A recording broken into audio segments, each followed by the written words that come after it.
La tenemos en línea a otra economista, Gisela Beritier. Hola Gisela, buen día, ¿cómo estás? ¿Qué tal? ¿Cómo están? Eduardo Bocco te saluda. Gisela, ¿se puede cumplir la meta inflacionaria del gobierno con este sacudón del dólar?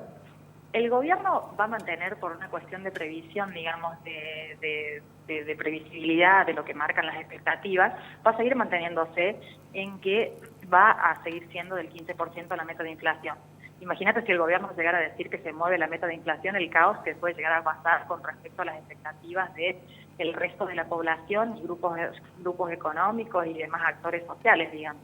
Entonces el gobierno siempre, por una cuestión, te diría, hasta políticamente correcta y de programación económica, va a ratificar la meta de inflación.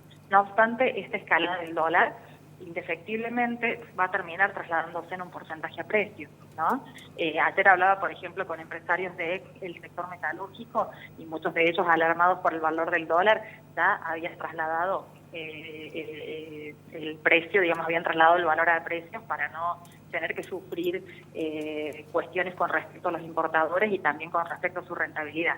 Entonces, ¿qué te quiero decir? Que ya el mercado estaba estimando una inflación anual del 22%, eso sí, el dólar no sigue subiendo, pero ya el mercado está estimando una inflación mayor. Gisela, ¿por qué si el mercado del dólar es un mercado bastante acotado, bastante pequeño, genera tanto cimbronazo en el funcionamiento diario de los argentinos? Hay muchas cuestiones, ¿no? Primero y principal, la estructura económica argentina es una estructura dolarizada. Nosotros tenemos un sector exportador que genera dólares y que ahora está bastante afectado por la sequía, y por otro lado tenemos un sector importador que es el industrial y que necesita los dólares para producir.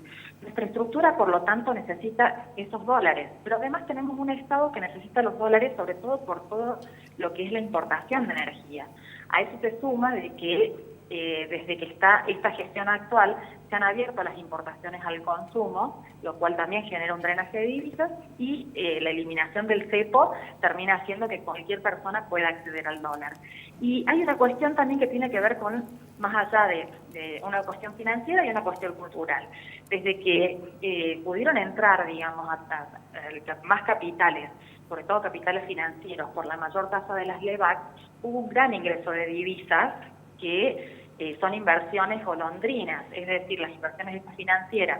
Si hay alguna movida externa, como por ejemplo lo que pasó la semana pasada, una suba de interés de los Estados Unidos, más un contexto internacional incierto con una depreciación del dólar, con un Trump que de repente se pelea con China, que de repente está Corea del Norte, que de repente impone barreras comerciales al resto de los países, esto genera una volatilidad internacional importante que siempre termina afectando a los países emergentes, y Argentina está dentro de esos países. Y después hay varias cuestiones internas que hacen, digamos, que el dólar termine sufriendo una escalada.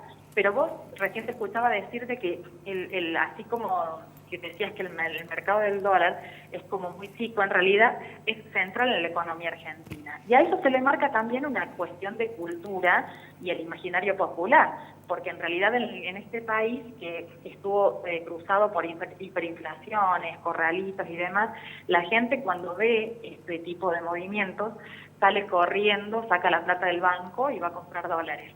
Entonces, cuando hay mucha incertidumbre como la que hemos vivido en estos últimos días, suele haber ese tipo de movimiento. Bien, Gisela, ¿qué tal? ¿Cómo te va? Joel Albarrán te saluda. En relación a eso último que mencionabas, tristemente no sería descabellado de que haya remarque de precios con este vaivén del dólar, ese pico que marcó ayer y esta retracción de hoy. Sí, como yo te marcaba recientemente, escuchaba ayer, por ejemplo, el vicepresidente de la Unión Industrial, que decía que era difícil que este remarque de precios se produjera porque el mercado no lo iba a convalidar.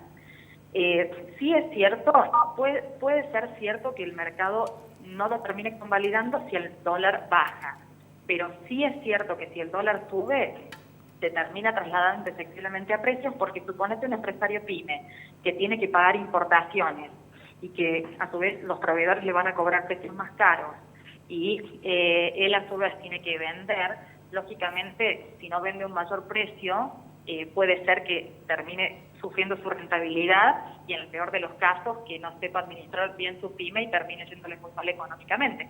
Entonces, este traslado de precio termina ingresando en la estructura productiva y en última instancia se termina llegando al bolsillo del consumidor. Gisela, para ir cerrando, porque sé que estás en una actividad académica en la Universidad Católica, ¿verdad?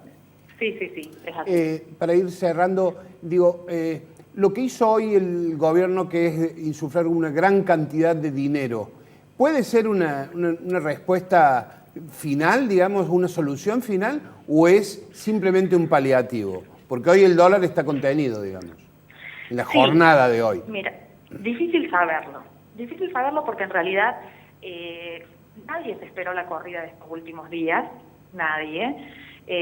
Muchos decían de que los que habían cambiado sus posiciones de Levax a dólares la semana pasada fueron grandes grupos económicos extranjeros que se habían ido del país por el impuesto a las Levax que empezó a regir desde el jueves. Y ya empezó a haber como un efecto pánico con respecto a la incertidumbre de cuál iba a ser la posición del gobierno, que ya se sabía que el miércoles y el jueves iban a ser días tremendos. No se sabe si en realidad el gobierno estaba pidiendo una señal al Banco Central y al gobierno de cuál iba a ser la posición del Estado. Claramente, cuando vimos con los anuncios de Duhovne, están poniendo un ajuste al gradualismo, te diría, ¿no? Están ajustando el gradualismo, lo cual no sabemos todavía si eso se puede traducir después en mayor ajuste y mayor achicamiento del gasto.